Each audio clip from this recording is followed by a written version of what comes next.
আলহামদুলিল্লাহ আমার ভিতরে পরিবর্তন হচ্ছে। কি পরিবর্তন? প্রথমত দেখবেন কি জানেন? প্রথমত দেখবেন আপনার মধ্যে ধৈর্য আসি গেছে। আপনাকে মানুষ গালি দেয়, বিবি গালি দেয়, স্বামী গালি দেয়, মানছে ইনসাল্ট করে, আপনার কাছে কষ্ট লাগবে না। কি লাগবে না? মাটি হয়ে যাবে, প্রস্রাব কমে যাবে জিকির জারি শুনবে।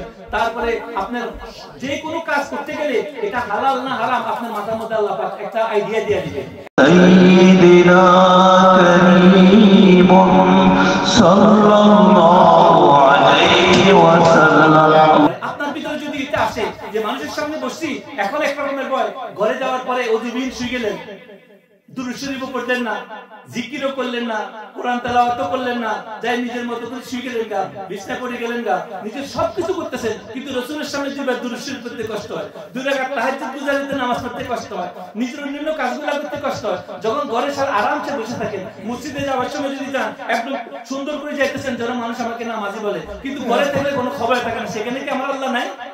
হযরত আলী রাদিয়াল্লাহু তাআলা আনহু বলছে, যে ব্যক্তি মানুষের সামনে থেকে একাকিত্ব অবস্থা আল্লাহকে বেশি ভয় পায়, সে হলো সবচেয়ে আল্লাহর প্রিয়।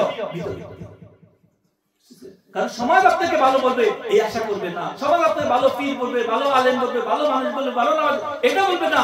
আল্লাহর দরবারে আপনার ইবাদত কবুল হচ্ছে কিনা সেটা আপনি খেয়াল করেন। এভাবে যদি আমরা পাঁচ ওয়াক্ত নামাজে যাই, প্রত্যেকটা নামাজ আমার জীবনের আখেরি নামাজ, আর প্রত্যেকটা সময় আমি চেষ্টা করব তওবা করার জন্য, নেক্সট টাইম আমি আর কোনো ভুল করব না। আমার জীবনে যা আছে নসিবে সেটা আমার জন্য আল্লাহ পাক নির্ধারিত করে রাখছে। আমার পরিবার পরিজন সবার সাথে আমি ভালো ব্যবহার করব, উত্তম ব্যবহার করব।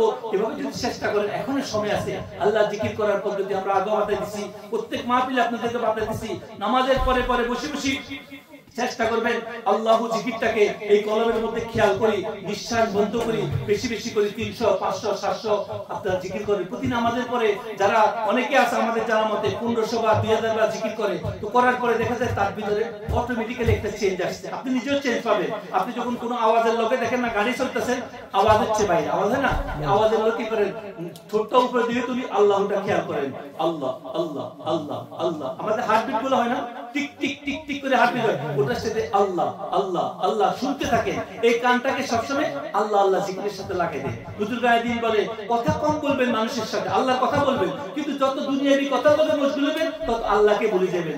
আর কান দিয়ে শুনবেন বাজে কথা কম, আল্লাহর কথা শুনতে থাকবেন ভিতর থেকে, বাইরের কথা শুনবেন কম। এই যে আমি বলতেছি না কথাগুলো এখানে শেষ, যখন বাইরে যাবেন ভিতর থেকে শুনবেন, এখানে আল্লাহ আল্লাহ জিকির করতেছে।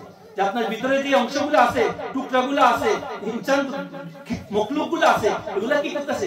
আল্লাহ আল্লাহ জিকির করতেছে। এটা খেয়াল করবেন। যখন আপনি চিন্তা করবেন, চোখ দিয়ে দেখবেন সব কিছুর মধ্যে আল্লাহ পাকের নিয়ামত দেখবেন। কি সুন্দর একটা গাছ বড় হয়েছে, কি সুন্দর একটা পশু, কি সুন্দর একটা বাচ্চা খেলতেছে, এটা আল্লাহ পাকের সৃষ্টি। ওখান থেকে আল্লাহকে খেয়াল করবেন। এবার আপনি যখন শুনবেন কলমের মধ্যে ওয়াসওয়াসা আসবে, কি আসবে, কিছু হয়ে যেতাম এরকম ওয়াসওয়াসা ডালে, আফসোস ডালবো, এগুলাকে দূর করে দেবে। আল্লাহ আমার জন্য যেটা নির্ধারিত রাখছে, আল্লাহ তো আমাকে সুস্থ রাখছে, হায়াত রাখছে। ওদের কথা চিন্তা করবেন যে আপনার অনেক বন্ধু ছিল, অনেক ভাই ছিল, যারা আপনার মতো ছিল, কিন্তু এখন কবরে। কোথায় আছে না?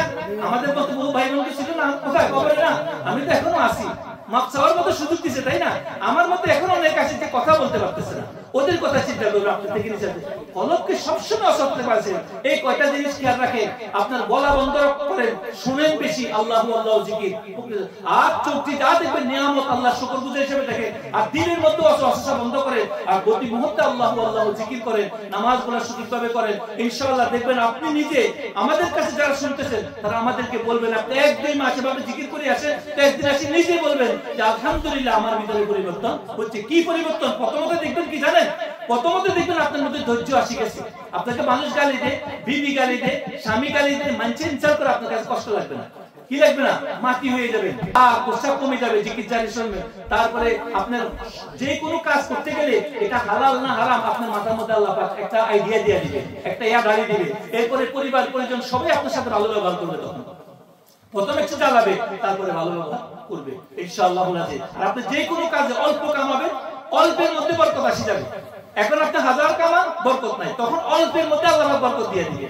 ছেলে মেয়ে বউ বাচ্চা সবার জীবনে দেখবেন রোগ ব্যাধি কষ্ট কমে গেছে। আল্লাহ বলে সারা দিবে, আপনার অল্পের মধ্যে আল্লাহ আপনার জীবনে শান্তি দিয়ে দিবে।